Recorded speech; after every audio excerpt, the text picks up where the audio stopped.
kids, welcome to our Sunday school service today. I hope that your week has been good. Mine has been marvelous. So we've been talking about the attributes of God, and we said attributes are the characteristics of God. Last week we talked about the faithfulness of God. We said that God is faithful, meaning that He does what He says He will do. I hope that you've seen the faithfulness of God throughout your week in the different things that you've gone through, that you've trusted in God and seen that God is faithful. This week, we're going to talk about one more attribute of God, which is God is good. Say it with me, God is good. What does it mean that God is good? It means that everything God does is right and good. Everything He does is right and good. A question to you, is everything that you do right? Is everything that you do good in the eyes of God? Think about that. To help us with the story, we're going to look at a story in the book of Exodus chapter 17 and Numbers chapter 20. Exodus is the second book of the Bible and Numbers is the third book of the Bible. So our story today is about the people of Israel. The people of Israel were released from Egypt, and if you remember the story, they are journeying through the desert. So if anyone doesn't know a desert is a very dry place without trees, without rivers, without any source of water. So they had walked for days and days without water, and they were feeling very thirsty. And so they asked Moses, "Where can we get water?" And they complained and cried to Moses, "Give us water or we will die." So Moses prayed to God, and God told Moses to go to a rock. And do you know what happened? Moses hit the rock and water came out. And so the Israelites drank water and they were filled. So God gave the Israelites water when they were thirsty. So God is good. God is a good God, and everything He does is right and good. My First Bible presents The Water from the Rock. The Israelites continued to wander through the desert. During those trips, a long time has already passed. It had been almost 40 years. The generation that had come out of Egypt were already old, and the children were already young adults. Oh my God!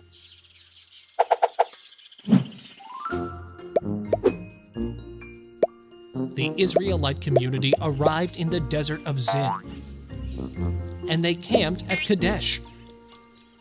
It was there that Miriam, the sister of Moses and Aaron, died and was buried.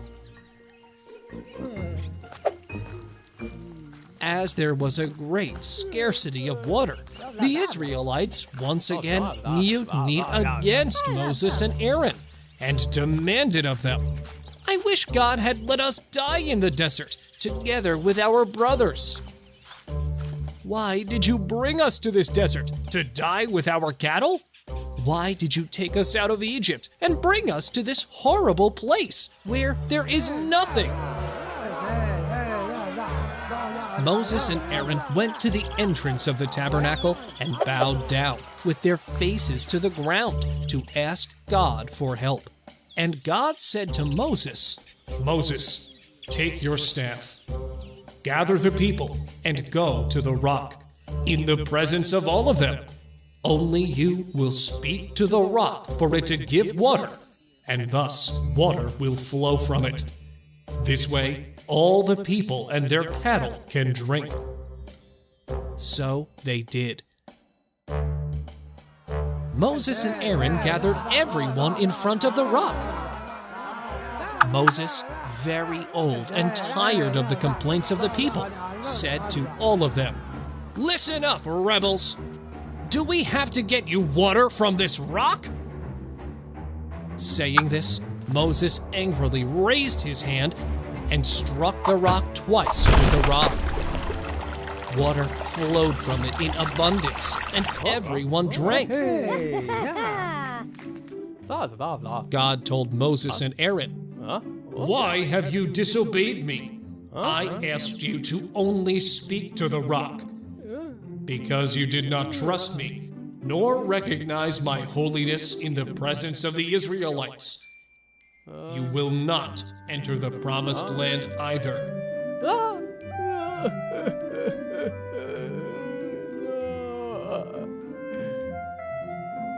These waters are known as the source of Meribah, because it was there that the Israelites made claims against God, and where he manifested his holiness. The people continued advancing from Cades. The Israelites wanted to pass through the town of Edom. Edom was the town of the descendants of Esau, the brother of Jacob. So they were all family. Moses sent a message to the king of Edom, asking him to let them pass through his land. The message said, "Let us pass through the main road. We will not enter any field or vineyard, nor drink water from any well. We will only go through the main road until we leave your territory." But the king responded, "Don't even try to cross my domain. Otherwise, I will come out with my army and attack you." But Moses insisted, "We will only pass through the main road. If any of us drink water from your wells, we will pay you." But the king was decisive in his answer. "You won't pass through here." So the Israelite people took a detour and came to Mount Hor, near the border of Edom. There, God told Moses and Aaron, "Soon Aaron will depart from this world, so he will not enter the promised land. Take Aaron and his son to Mount Hor. There you shall remove Aaron's priestly garments and put them on his son Eleazar.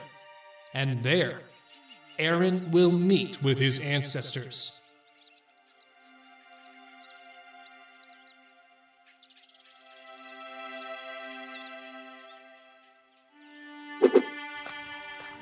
When Moses did what God asked of him, there, on the top of the mountain, at the age of 123, Aaron, Moses' brother, died, and they buried him right there. When the people learned of Aaron's death, they cried and mourned him for 30 days.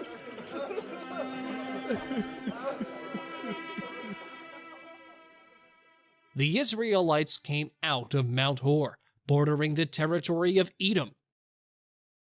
Along the way, despite the fact that there was very little time left before the 40 years of punishment was up, the people complained again and began to speak against God and against Moses.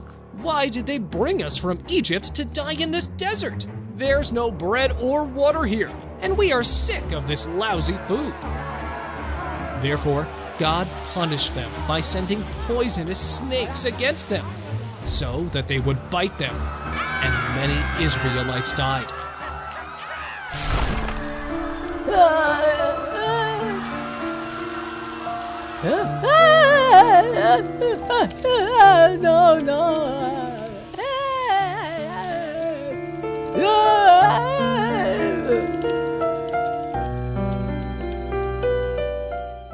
The people approached Moses, beseeching him, "We have sinned by speaking against God and against you. Pray to the Lord to remove those snakes."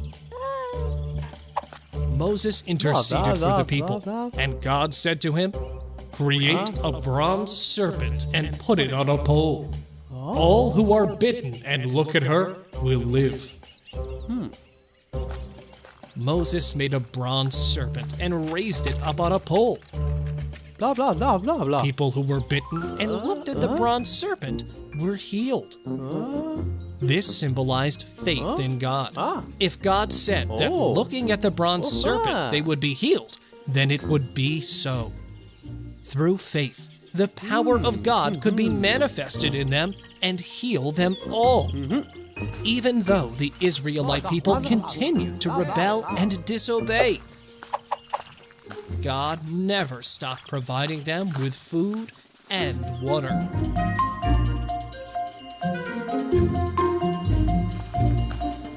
Subscribe and share.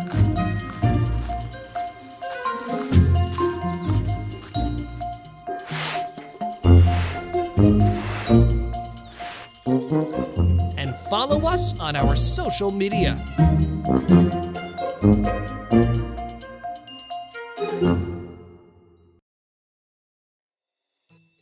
From the story, we see that God provided for the Israelites in the desert. What can be a desert in your life? It can be a very difficult situation.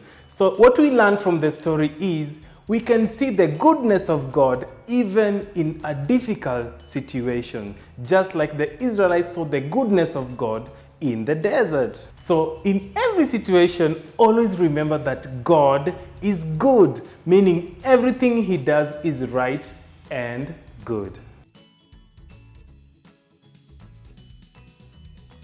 Our memory verse for the week comes from Psalm chapter 16 and verse 2, which says, I say to the Lord, you are my Lord. Apart from you, I have no good thing. Let's say it again. Psalm chapter 16 verse 2, which says, I say to the Lord, you are my Lord.